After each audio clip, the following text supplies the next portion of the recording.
Holiday Guide to the Planets. Mercury is just 50 million kilometers from the Sun and is 4,900 kilometers across. It's 3 times smaller than Earth, and the gravity is about 3 times weaker than one Earth. That is good news if you are on a diet. You'll be 3 times lighter. If you do visit Mercury, you'll need a lot of different clothes. During the day, it will be over 400 degrees Celsius, and at night it will be minus 200 degrees Celsius. Venus is a bit smaller than Earth, and the gravity is a bit weaker. Venus spins so slowly that a Venus day is almost as long as a year on Earth. You will not enjoy visiting Venus. The atmosphere is carbon dioxide, which will poison you, and there are clouds full of acid which will burn you. It's also very, very hot. 500 degrees Celsius. Mars is much smaller than Earth. It's only half the size, but it is going to be cold all the time. However, it is not going to rain, ever. It last rained on Mars about 4 billion years ago, so you will not need an umbrella. But you'll need to take many pairs of boots.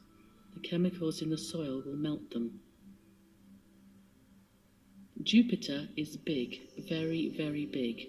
It's 1,300 times bigger than the Earth, and it's all gas. You will not be able to land there. You'll have to keep going.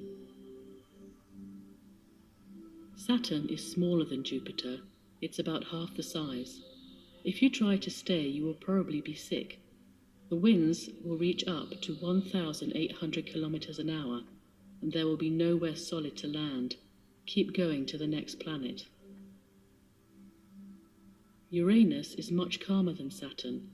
The winds are only 300 kilometers an hour, but there will be nowhere to land. Keep flying onwards. Neptune is about 60 times larger than Earth and about the same size as Uranus. The wind will be even fiercer than on Saturn. You'll have to keep on flying. Pluto is a dwarf planet and much smaller than Earth. It's about 160 times smaller. It's also very cold, always. It's so cold that the atmosphere freezes. If you are going to visit Pluto, take warm clothes and plenty of hot tea. The best place for a happy holiday? Earth, of course.